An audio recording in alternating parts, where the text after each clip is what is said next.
Coming up on Cronkite Sports Live, the women's softball team is off to a hot start this season. We've got the best in the biz WCSN softball reporter Paige Burnell in studio to talk more about that. And both of them only have one goal each.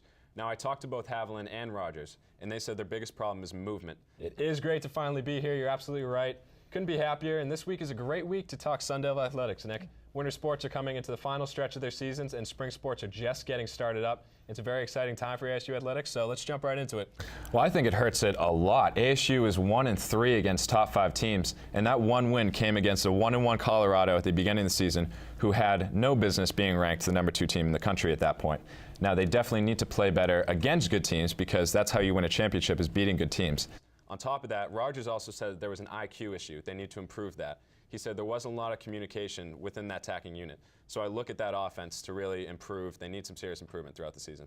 The Arizona State men's club lacrosse team had a bumpy start to their season. They started 1-3, and star leaders of the offense like Rhett Rogers and Patrick Haviland were not performing up to their usual abilities. Rogers and Haviland only had 1 goal apiece. The young defense was left the responsibility of holding opposing offenses, which they had trouble with.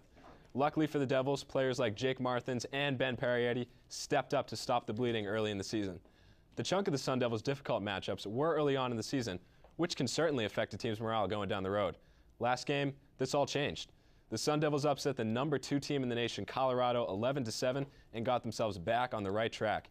Here to talk more about the impact of that win is WCSN men's lacrosse reporter Liesl Babica. Liesl, thank you for being here today. Now, that offense, if they can get 12 goals against a good team, then I'll give them credit. But until then, not very impressive. Now, one thing that didn't change was the defense. The defense has been incredible all season. I do. I think ASU will win. If you look at their overall records, ASU's 18-11, Utah's 16-13. Seems like pretty even teams. But when you look at their Pac-12 record, that's when you see the difference. ASU is 9-9, and Utah is 5-13 against the same competition in the Pac-12. So I definitely have ASU winning that one and moving on to Sunday.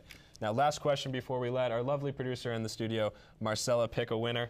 ASU has proven that not only will they probably not do that, but they really can't do that. And now back to you, Nick. Eli Lingos has been a very pleasant surprise from the mound for ASU this season. Do you see him carrying the success down the road?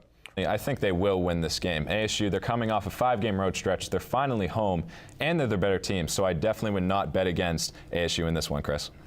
Well, you are absolutely right, Nick. They do. That's a good thing for all you ASU sports fans out there. No matter how they play, they always look better than the other team because of their uniforms. That is which very is always true. a plus. And that's all we have for you guys this week. Spring break is next week, so there will not be a show. But for all of us here at Cronkite Sports, I'm Spencer Hardenbergh. That is Nick Batters. Have a very fun and very safe spring break, and we'll see you next time.